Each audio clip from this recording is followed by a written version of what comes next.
The question now on the lips of so many people is, will President Bola Tinubu be taking Betta Edu back?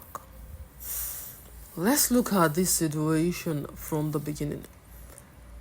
When this lady was indicted in fraud at her workplace, at her Ministry of Humanitarian Affairs,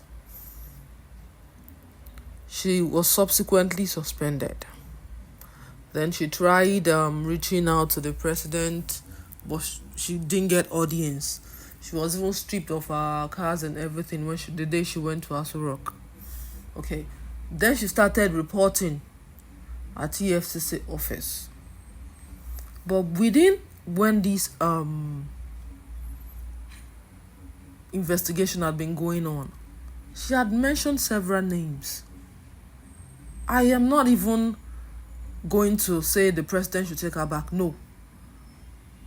What I want from all those people that will serve as a deterrent to other people is, even when they're suspended from their jobs, should they be prosecuted, they should be made to return those money that they have stolen, they have embezzled or taken that is not theirs. They should be made to refund them.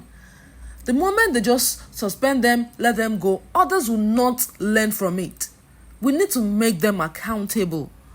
You pay by leaving that job, you excuse the job while the investigation is going on. Then you'll be prosecuted for stealing or for embezzling whatever has been put in your care, for taking it without it's not being yours. They should be made then to refund it, because it does not belong to them. It actually belongs to some other people. That's what we should be doing, so that others can learn, the young people can even learn. That is when we'll be ready. That is the part one of it. The part two of it for me is, I don't understand why Betta Edu will mention some people's name, and all we'll be hearing is, oh, the Minister of Interior was invited by this person and that person. No.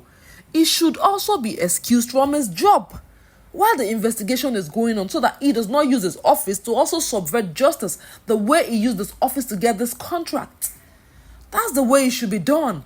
He should not be in office because someone is doing his job and he made this a process seamless. So does that mean he should be stealing?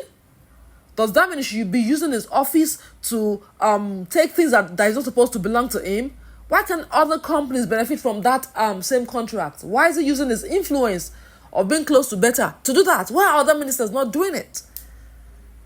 He should be made to leave that office first. Then they investigate him. Then if he's not guilty, let him come back or let him be taken to another ministry. Or what?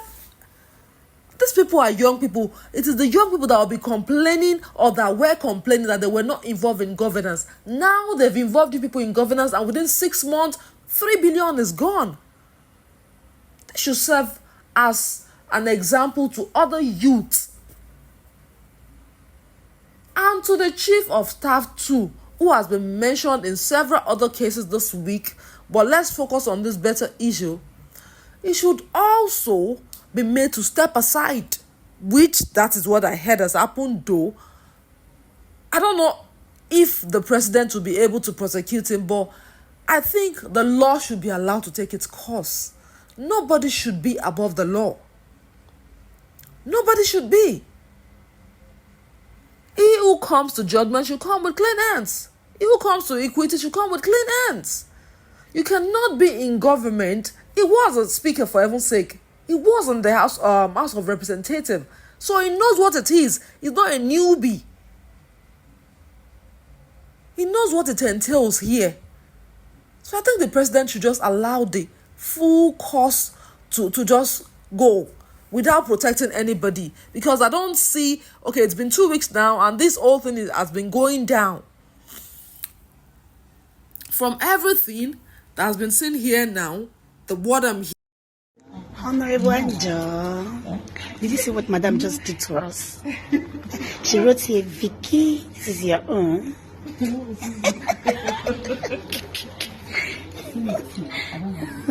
She just said Vicky, and I opened the envelope. When I opened the envelope before, behold, all the staff were smiling, celebrating all the staff. It is too much. It is too much for lunch. This is too much for lunch. This is too much. Too much. I don't want to be confused. Let me know what I'm doing.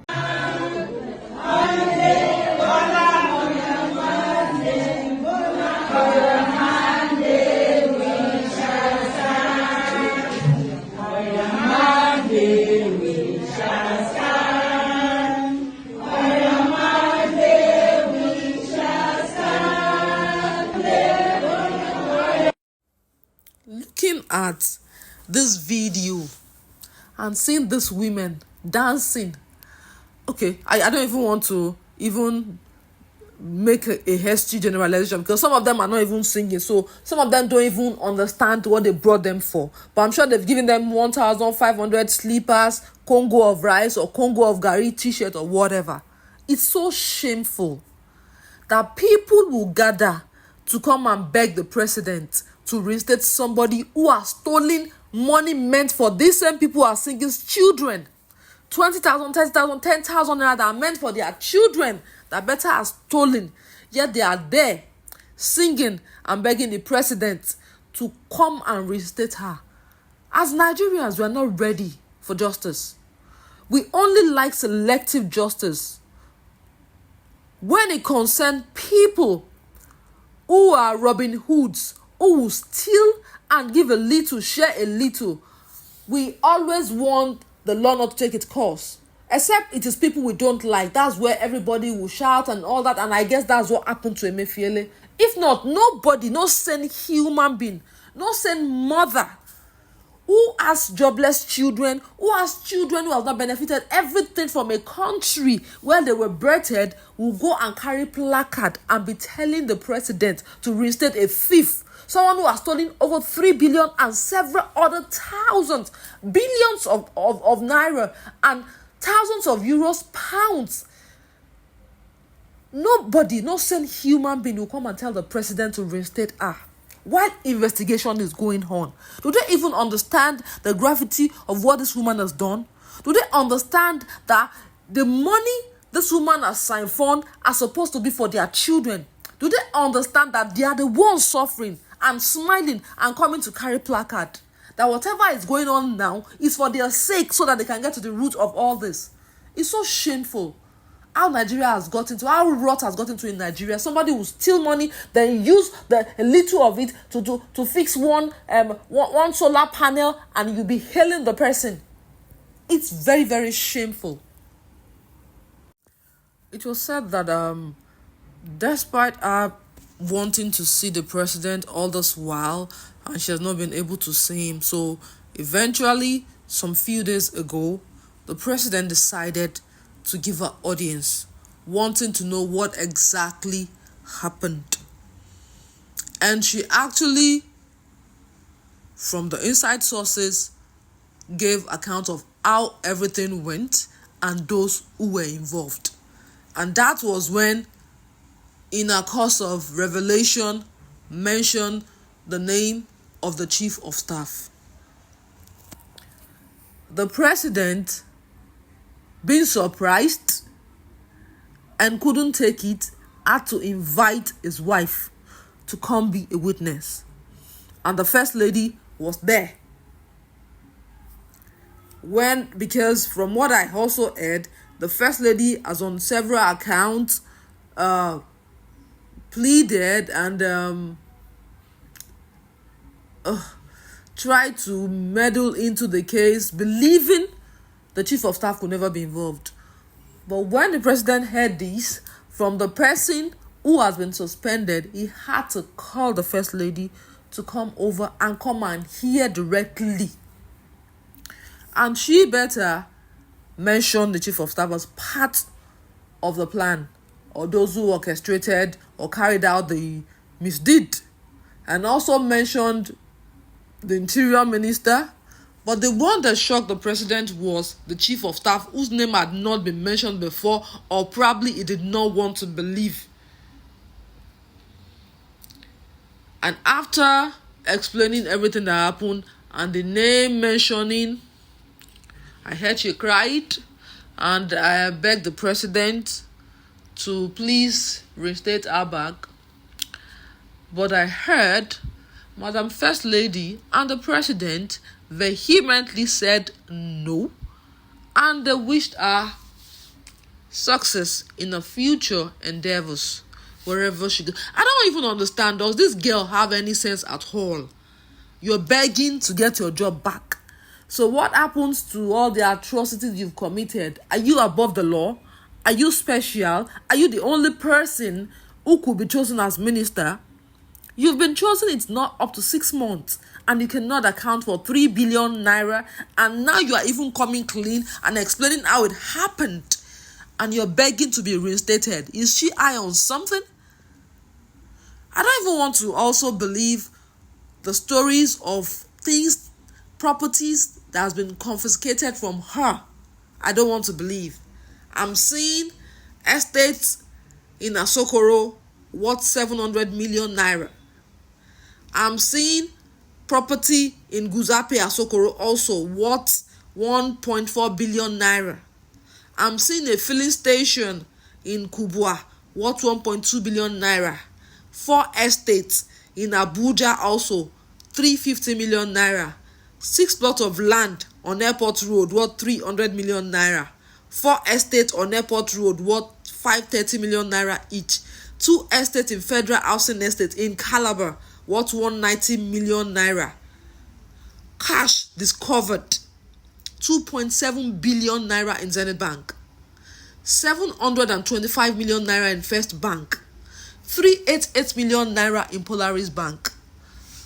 $2.1 million in Zenith Bank. 57,000 pounds in Zenith Bank. 13,000 euros in Zenith Bank.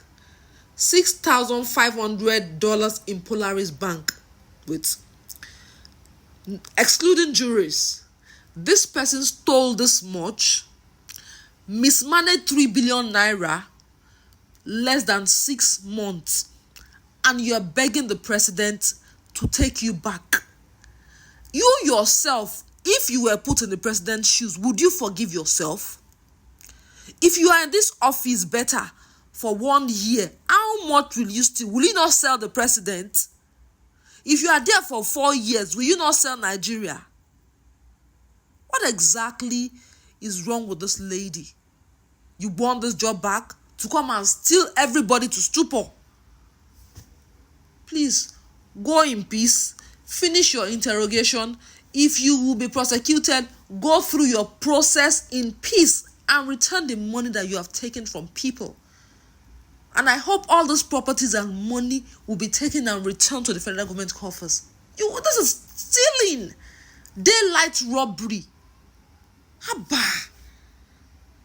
We were talking about Oluwagbore's case of 6 billion in how many years? $6 billion in how many years? Look at Betta's own in under 6 months. Look at the figures. Nigerians as a people, we are terribly wicked. The money given to your ministry is for indigent people. People who are at the rock bottom of the lowest class in Nigeria. They want them to have something. Then you embezzle the money and mismanage with your cold thieves. You're suspended and you're now begging to come back. You will never come back in Jesus' name. We forbid such in Jesus' name. All of you will be uprooted. Wherever all of you involved will be uprooted. We need a breather in this country. We need to actually start afresh. And I hope that the president will allow the law to take its course in this investigation. And everybody, whoever it might be it Gbajabia Mila, Bumitunji Ojo, and you better, all of you will face prosecution if found guilty. I hope so.